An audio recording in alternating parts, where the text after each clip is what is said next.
Hey everyone, how you guys doing? Hope you guys are doing well. Today we're going to be doing a subscriber Q&A where I take all your questions from all my videos, well not all of them because that would be a very long video, and answer them right here in this video. So if you guys enjoy the information and the video, be sure to like and subscribe. I post videos about Teslas and FSD all the time, and since version 14 Lite is just around the corner, you definitely want to stick around for that. The first comment is from Fred1Barb. Nice video, but really showing us FSD 12 on a hardware 3 cars, like showing off the mechanical brakes on a pre-World War II Ford. Interesting but irrelevant to currently produced cars. I guess that is a valid comment, but for the most part, like I want to review these hardware 3 and FSD 12.6.4 cars, mainly because it's the only Tesla I own, and I definitely want to try out the new Teslas and new FSD, but this is the only Tesla I own. I definitely want to get that in the future, and I don't know if it's irrelevant because there is a lot of people I know, and maybe a lot of people in the comments that I've been reading, that are looking to get these older hardware 3 vehicles, because they might be a very good value, for the like being their first EV and maybe their first self-driving car as well.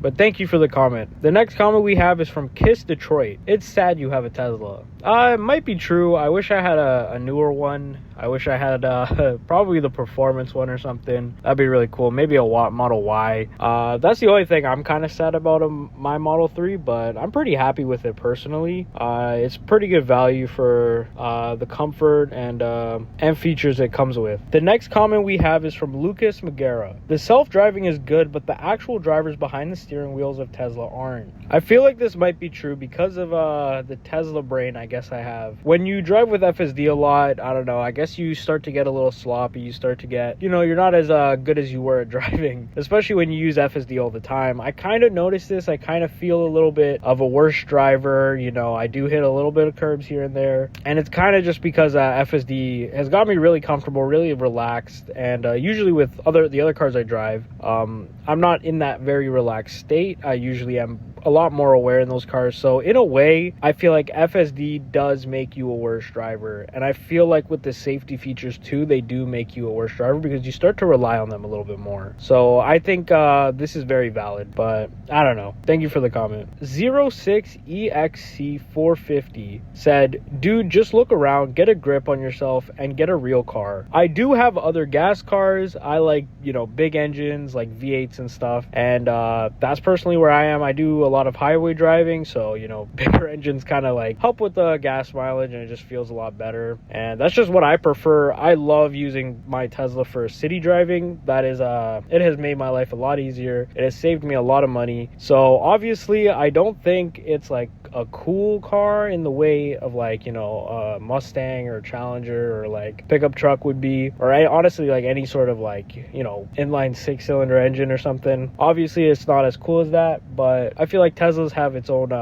it solves a whole different purpose. Obviously you could be into it or you don't like it, and that's up to you, but I do have other cars, so I'm pretty happy with my Tesla. Thomas Mark says, you're underrated, man, I swear. Thank you so much, man. It means a lot. I really put a lot of work and effort into these videos, so whenever I see you guys comment these kinds of comments, it really makes me feel like I'm doing something good, and I really want to try making better and more videos, and it's comments like this that really help push me to bring my standards up a little bit more and try making really good videos for you guys. YTDE426 said, why would it be dangerous with 100 miles per hour? My Mercedes basically does self-driving with 160 kilometers here in Germany. And yeah, I think on the Autobahn there's no speed limits. I think that's still a thing where there's no speed limit, and that's pretty cool how you could drive at those speeds, and that's safe. But here in Canada and probably America as well, the drivers here are not the best. I have infinite amount of Sentry mode and honestly dash cam video to prove it, and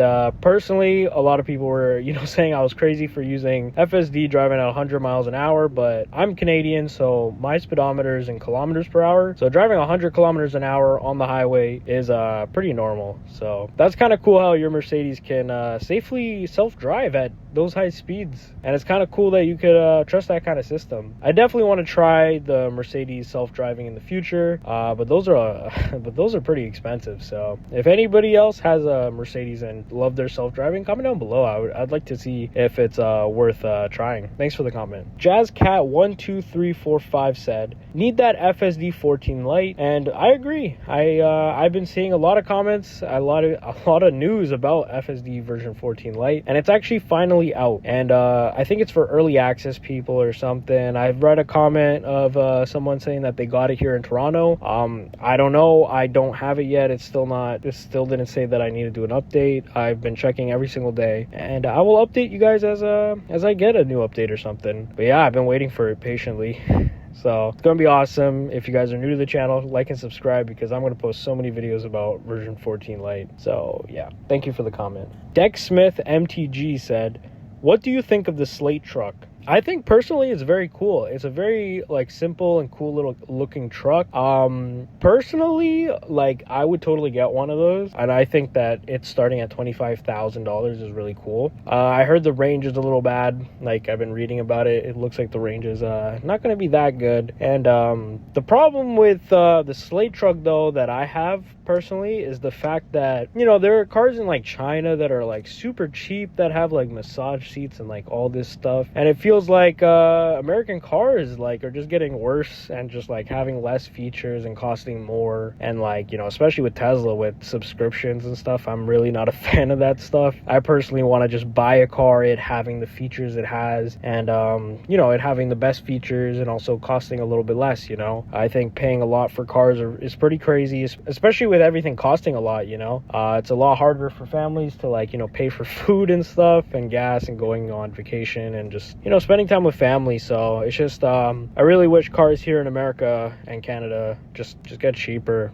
and just have more, you know. So it's just, you get a good car and you get it for a good price instead of all cars being marked up until you don't have money anymore. So I think that's my only problem with the Slate truck, is that it has like no features. I think the whole modular truck thing is pretty cool. I totally think all cars should be modular, where you could just upgrade it over time, so you don't have to buy a new car with the new features. You could just add it to your old car. I really don't understand why cars are just like a one-time buy thing, and then you just drive it till it's dead and you can't upgrade it. I think the whole modularity of the Slate truck is cool, and I wish other cars would definitely use that. I just wish we have cars that are, you know, have more features for less as well. But I think the Slate truck is going in a good direction with the whole modularity and being pretty cheap up front. So yeah, thank you for the comment. At Rock1LD said, does FSD warn you if you use your phone? Yes, it does. If you have your phone out, it does say phone or device in hand detected.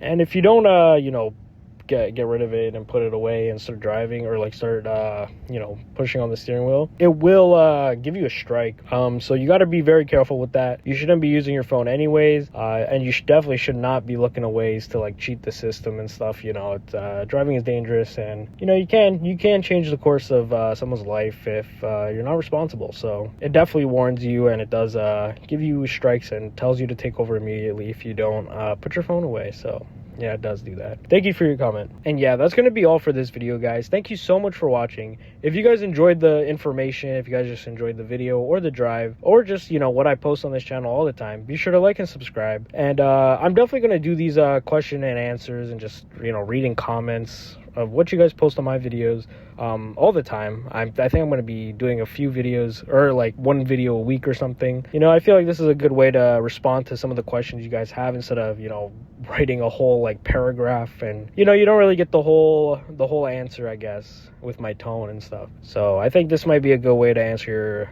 you guys' comments. So if you guys have any more questions you want me to answer in the next Q&A video or comment and answer video, whatever, be sure to comment down below. And yeah, thank you guys so much for commenting, watching, liking, subscribing, everything. Thank you guys. Bye.